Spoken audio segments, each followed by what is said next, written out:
Assalamualaikum warahmatullahi wabarakatuh. Perkenalkan, saya Fata Nurma.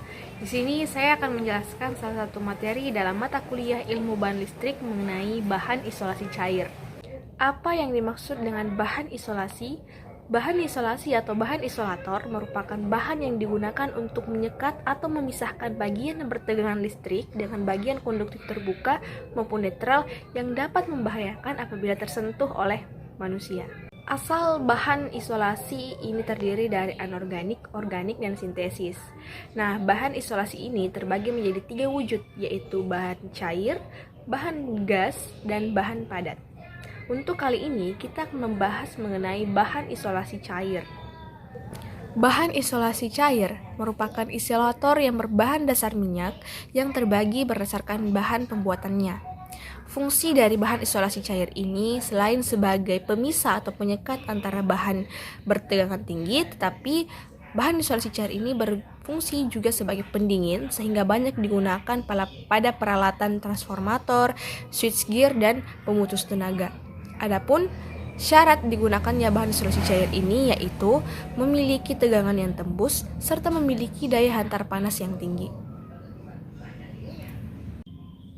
Karakteristik dari bahan isolasi cair terdiri dari beberapa bagian. Yang pertama dari segi listrik.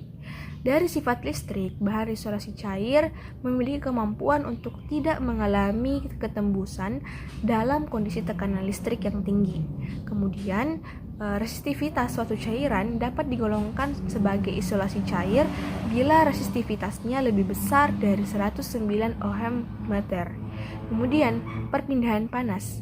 Bahan isolasi cair pada jenis bahan isolasi dingin biasanya dipengaruhi oleh konveksi. Faktor utama yang mengontrol perpindahan panas adalah konduktivitas, termal, atau viskositas. Adapun kelebihan dari bahan isolasi cair ini ialah memiliki kerapatan 1000 kali dibandingkan dengan isolasi gas. Kemudian, isolasi cair akan mengisi celah atau ruang yang akan diisolasi, dan isolasi cair cenderung dapat memperbaiki diri atau self-healing. Nah, salah satu jenis atau contoh dari bahan isolasi cair yaitu minyak transformator. Syarat yang harus kita ketahui atau yang harus kita penuhi dalam menggunakan minyak transformator ini memiliki kelebihan. Yang pertama, memiliki kekuatan isolasi yang tinggi, kemudian penyalur panas yang baik sehingga partikel minyak dapat mengendap lebih cepat. Kemudian viskositas minyak transformator itu rendah sehingga lebih mudah bersirkulasi dengan kemampuan pendinginan yang lebih baik. Minyak transformator juga memiliki titik nyala yang tinggi, tidak mudah menguap yang dapat membahayakan. Kemudian, minyak transformator itu sendiri tidak merusak bahan isolasi padat, serta memiliki sifat kimia yang lebih stabil. Nah, setelah kita memahami apa yang dimaksud dengan bahan isolasi cair, kemudian memahami karakteristik dan kelebihannya, selanjutnya kita mengenal apa saja bahan atau jenis-jenis dari bahan isolasi cair. Contoh dari bahan isolasi cair seperti minyak trafo adalah minyak mineral yang diperoleh dengan pemurnian minyak mentah. Kemudian ada bahan isolasi cair sintesis yang berisi klor. Kemudian ada minyak silikon, yaitu bahan isolasi cair yang lebih mahal dari minyak trafo. Kemudian ada bahan isolasi cair seperti sofol, askarel, araklor, piralen, sibanol.